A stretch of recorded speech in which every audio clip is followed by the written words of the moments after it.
तब कहां था ईश्वर जब अंग्रेजों ने इस देश को 250 साल तक लूटा, खसोटा, नोचा? तब कहां था ईश्वर जब इस देश में अंग्रेजों ने महिलाओं के साथ अत्याचार किए, बलात्कार किए, उनके स्तन के अग्रभाग को गर्म लोहे के साथ रौंदा, खसोटा? तब कहां था ईश्वर? तब कहां था ईश्वर जब 1946 में कोलकाता में लाखों हिंदुओं का नरसंहार हुआ, सड़कों पर लाशें बिखरी हुई थी, चिथड़े हुए पड़े थे? तब कहां था ईश्वर? तब कहां था ईश्वर जब 2012 में कुछ लफंगों ने इतना कुकर्म किया कि निर्भया के साथ इतना बलात्कार किया, वो बच नहीं पाई? तब कहां था ईश्वर? अब ईश्वर कहां है जब इस दुनिया में इतना अत्याचार हो रहा है, इस देश में इतना भ्रष्टाचार है, हर दिन महिलाओं के साथ रेप हो रहे हैं, इतना अधर्म होने के बाद भी ईश्वर कहां है? क्यों नहीं बचाने आ रहा? वो तो रक्षक है ना, क्यों नहीं आ रहा बचाने के लिए? ये सवाल मेरे नहीं है दोस्तों, ये सवाल है नास्तिकों के, जो कि ईश्वर पे यकीन नहीं करते। किस वजह से? इस वजह से कि उन्हें लगता है कि ईश्वर तो रक्षक है, सर्वज्ञ है, सर्वशक्तिमान है, तो उसे तो आना ही चाहिए बीच में बचाने के लिए। क्यों नहीं आता? क्योंकि उन्होंने तो यही सुना है कि ईश्वर अवतार लेता है और धर्म की रक्षा करने आता है। तो उनका सवाल ये है कि धर्म की रक्षा करने आता है, इतना अधर्म हो रहा है, तो ईश्वर क्यों नहीं आता? तो इसलिए उन्हें लगता है कि सब बातें झूठी हैं, मिथ्या हैं और ईश्वर जैसी कोई सत्ता दुनिया में नहीं है, ईश्वर है ही नहीं। इसीलिए वो नास्तिक है, क्योंकि वो ईश्वर पर यकीन नहीं करते।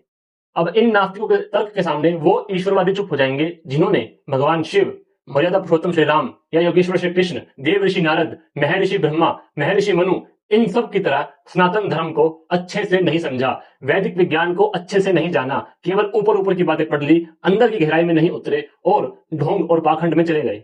अगर इन सब महापुरुषों की तरह उन्होंने वैदिक विज्ञान को समझा होता तो वो इन नास्तिकों को क्या उत्तर देते? वो उत्तर ये देते कि हे मूर्खों, बात ध्यान से सुनो। बात यह है कि भगवान या ईश्वर ने सृष्टि बनाई है मनुष्यों के या जीवों के या आत्माओं के कर्म करने के लिए, और उनके कर्म वो भोगे, कर्म फल को भोगे उनके लिए। ना कि ईश्वर ने सृष्टि बनाई है बीच बीच में आकर दुनिया में अवतार लेके रक्षा करने के लिए, कभी उसकी रक्षा कर रहा है, कभी अच्छे काम करने पे किसी की पीठ थपथपा रहा है। इसके लिए ईश्वर ने दुनिया नहीं बनाई।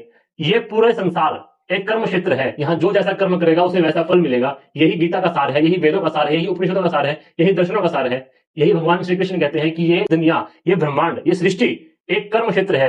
जो जैसा कर्म करेगा उसे वैसा फल मिलेगा। भगवान बीच में नहीं आता, किसी के कर्म के बीच में टांग नहीं अड़ाता। भगवान को ये तक नहीं पता कि भविष्य में क्या होगा। केवल भगवान ही जानता है कि किस के द्वारा किए गए कर्म के आधार पर क्या क्या संभावनाएं बन सकती हैं। उन सभी संभावनाओं को ईश्वर पहले से जानता है, परंतु पूर्ण रूप से भविष्य को तो ईश्वर भी नहीं जानता। ये विज्ञान है, ये सृष्टि का नियम है, ये ईश्वर के बनाए नियम है जिसे वो खुद नहीं बदल सकता। क्योंकि क्लास का अच्छा मॉनिटर वही होता है जो अपने बनाए नियमों पर चलता है, वही ज्ञानी होता है, वही बुद्धिमान होता है। इसलिए ईश्वर अपने नियमों को नहीं तोड़ता, वो सृष्टि विज्ञान को नहीं तोड़ता। इसीलिए ईश्वर बीच बीच में आकर दुनिया में रक्षा नहीं करता। अगर इस दुनिया में अत्याचार है तो उसका कारण केवल मनुष्य है, जीव है। अगर इस दुनिया में धर्म है तो उसका कारण केवल केवल मनुष्य है। अगर अत्याचार है तो उसको सुधारना मनुष्य का काम है, ईश्वर का काम नहीं है। ईश्वर का काम केवल और केवल सृष्टि का संचालन करने में है, ना कि संसार के बखेड़ों में पड़ना ईश्वर का काम नहीं है।